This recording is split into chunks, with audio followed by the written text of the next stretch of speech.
అధీనం చేసుకుంటున్నది, అదానికి కొనుక్కుంటున్నది వార్త నిన్ననే. అతని కొడుకులు కూడా అతని అంత్యక్రియలకు రాలేకపోయినారు. అతను బాగున్నప్పుడు ఎంతోమంది వీఐపీలు, వీవీఐపీలు రోజు కళకళలాడుతూ ఉన్నటువంటిది నిశ్శబ్దంగా ఏ ఒక్క మానవుడు, ఒక మానవుడు లేకుండా ఉన్నటువంటి పరిస్థితి ఏర్పడింది. మీరు ఎవరినైనా చూడండి, నియంత్రణలను తీసుకుంటే తమ అధికారం శాశ్వతం అనుకునే వాళ్ళు తీసుకున్న నిర్ణయాలు తర్వాత కాలంలో వాళ్ళకి ఎన్ని కష్టాలు తెచ్చిపెట్టినాయి అనేది మనం నిత్య జీవితంలో చూస్తున్నాం. కాబట్టి అహంకారం ఎప్పుడు వద్దు. మన యొక్క అహంకారాన్ని హద్దులో పెట్టుకొని, అంటే ఉండకూడదు అది.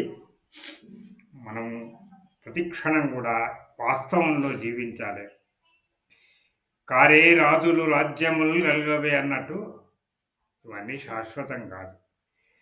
ఇది మనం గుర్తుంచుకుంటే జీవితంలో అశాంతికి గురిగా ఉంటాను. శుభమస్తు.